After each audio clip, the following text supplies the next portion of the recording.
Okay,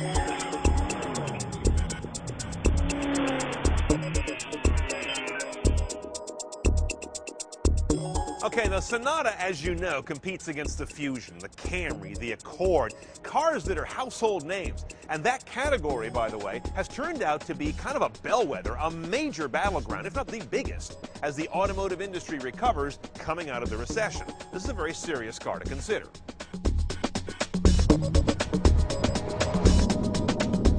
GPS navigation system, nothing new here. We've seen this 100 times. It's good, it's workable. In fact, check some of our other recent Hyundai and Kia navigation videos to see what this is all about. I'm not going to spend too much time on it. One thing I do want to point out, while you do have voice command on this system, you don't have the UVO system. Command, please. Find address.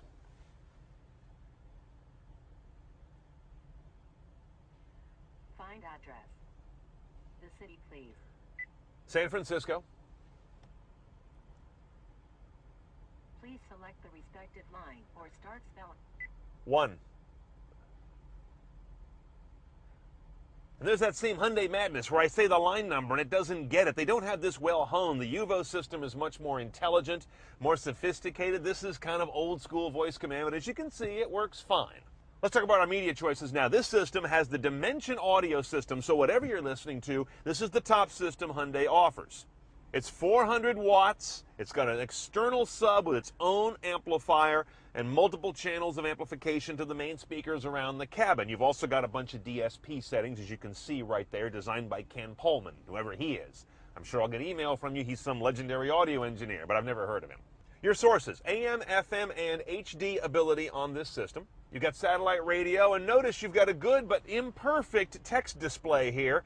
They seem to have enough real estate to call out more of each text tag, but instead they flip and rotate them. I hate that. And that's distracting, too. I want to see the name of the song. It's too long to fit in one line. I got to wait until it refreshes. And of course, you got the Hyundai Kia system of doing iPod or USB. This Siamese cable you've got to use down here, which gets you into the aux and USB together to go to the iPod, or just ram an aux in there by itself, or a USB drive in there by itself. And as of today's taping, with the iPhone 5 still a few days away, it remains to be seen how that device will or won't work with these cars.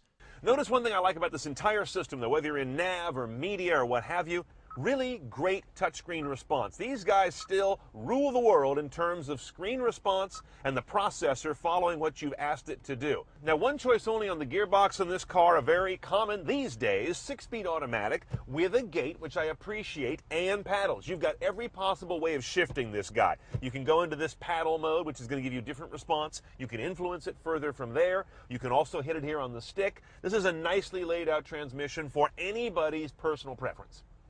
Over here's the Active Eco button. This puts the car into an extremely eco-friendly mode. Sipping gas, obviously. That does not include auto start-stop. That is not implemented on this car. Okay, in the engine bay, a nice collection of technologies, especially for a sub-30 grand car. Turbocharging and direct injection. Sound familiar? That's what Ford does in EcoBoost. Now, here Hyundai does it as well, again, in big volumes. These two companies are starting to get the ball rolling heavily on popularly priced GDI plus turbo vehicles. Specifically, 2-liter turbo, inline 4, sitting side saddle, driving the front wheels, all pretty conventional in that respect. The output is 274 horsepower, 269 foot-pounds of torque, nice even numbers there. Gets this 3,400-pound car up to 60 in about 6.5 seconds, a good respectable number, while delivering 2234 mpg. Now notice that 34 is a full 6 shy of today's magic number of 40. Typically cars this size don't reach 40 unless they're somewhat electrified, but they're kind of on the low side of the 30s. I'd like to see them tweak that up a little.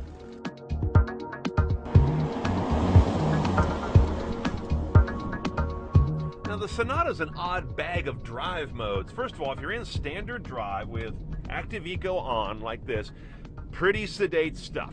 None of this stuff adjusts the suspension, by the way. You've got a single mode, kind of a standard steel-based suspension.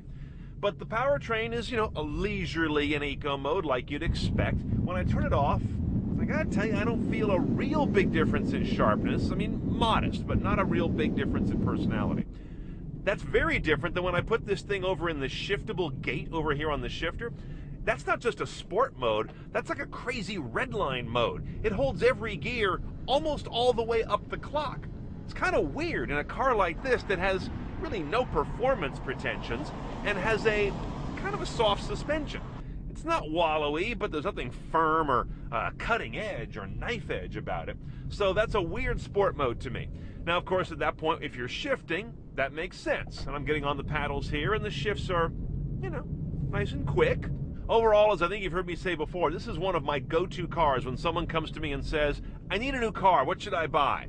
They didn't say sports car, they didn't say compact SUV or crossover, they didn't say anything else, they just need a new car.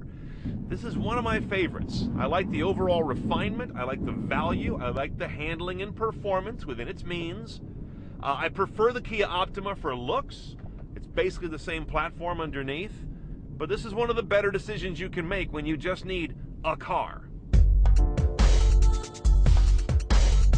A Sonata SE Turbo bases at about $25,700, but the nav and sunroof package at almost $3,000. You want those to go CNET style. With delivery, that all gets you out the door a little under $29,000.